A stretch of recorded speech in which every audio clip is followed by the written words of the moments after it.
First, Meghan hired the guy who was guarding Michael Jackson on the day he died, but that guy got busted for drunk driving and domestic violence, so he had to go.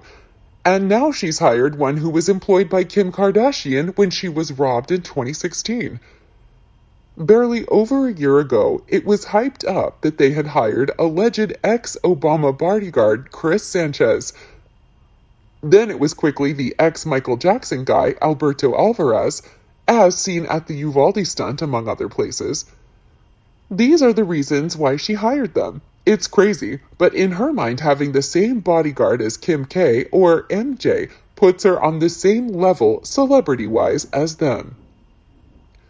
I'm not claiming to be a mind reader, but it seems to me that everything she does is because someone else she perceives as a high-value person also did it. It's totally bullshit, because these people aren't better than you and me, richer maybe, but not better. Her entire mindset is built around wanting to seem better than her.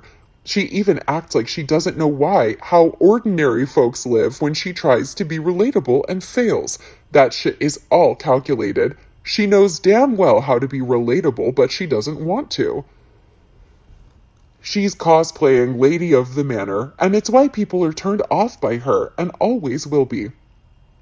Gwyneth Paltrow is insufferable, but we know she grew up a pampered Nepo baby and really does not know better. Meghan has no excuse. Their egos have made them mistakes and decisions that they can't afford long term. Their home is massive, 7.4 acres, and a Netflix and Spotify deal can't finance such homes, and everything that comes with them long term.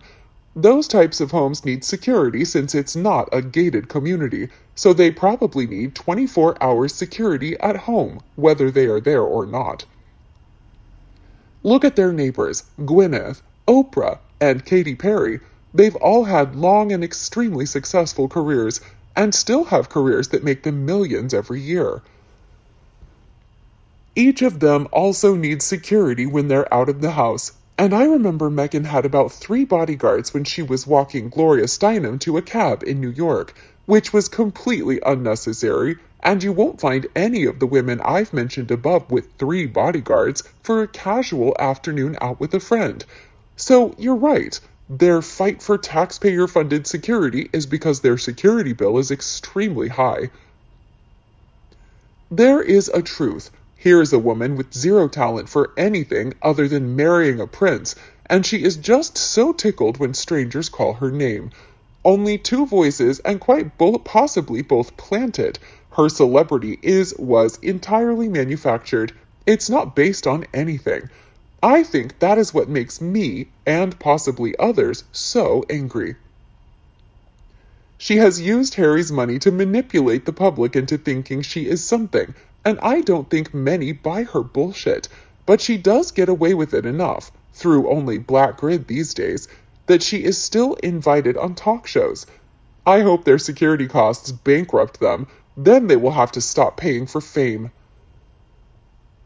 Meghan will maximize her security costs until she files for divorce. She will then include this cost of security in her demands for maintenance from Harry. After the divorce, she will scale back her security, giving more money to spend on herself.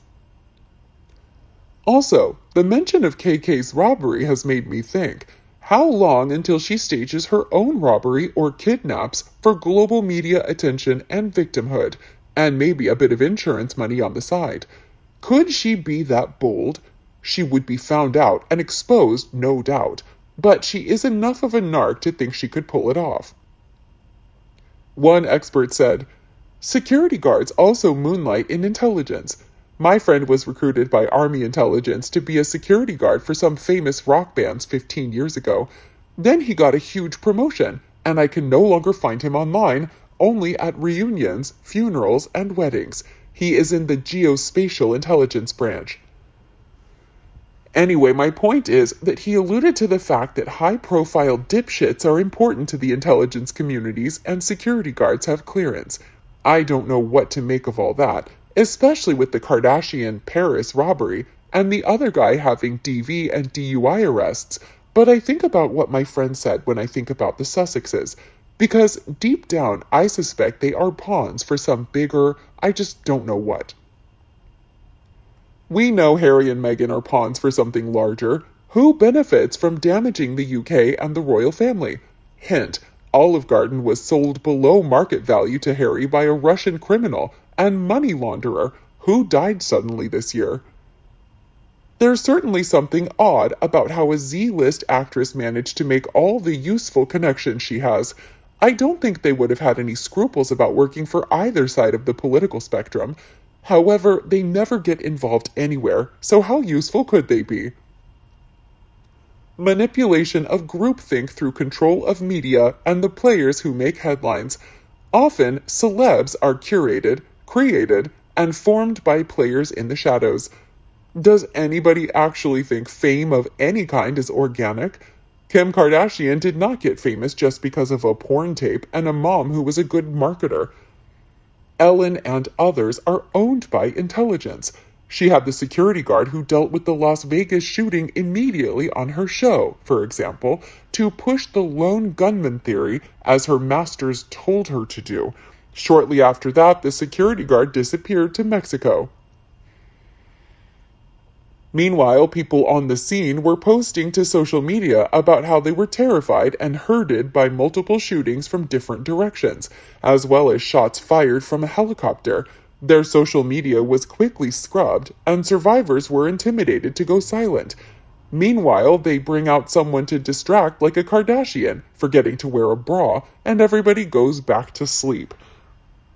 Celebs commenting on political, medical, and social issues become more pervasive to get the masses in line than other forms of paid propaganda. Get Tom Hanks to tweet about something. He's such a nice guy. No, he isn't. And people do what he recommends. Probably pretty hard. People who actually need security respect their security and listen to them. They don't make them hold their shopping bags or call the paparazzi. Shit like her hiking stun would piss the hell out of most actual private security. It's a distraction, and could split focus in the event of a real threat. Harry and Meghan use their bodyguards as personal assistants and butlers. They should just employ an assistant and call them bodyguards. It would be cheaper. Seriously, they should all hire a couple of meathead bodybuilder types from the local gym to follow them around and run their errands. I'm sure it would be significantly less costly, and they could hire tons of them at what they're probably paying now to cosplay their pretend importance. What do you think about Meghan constantly reusing bodyguards of people more famous than her? Let us know your thoughts below in the comment section. We hope you found this video helpful. Don't forget to leave a like, share, and subscribe to the channel if you like it. Thank you for watching this newsletter. See you in the next videos. Goodbye.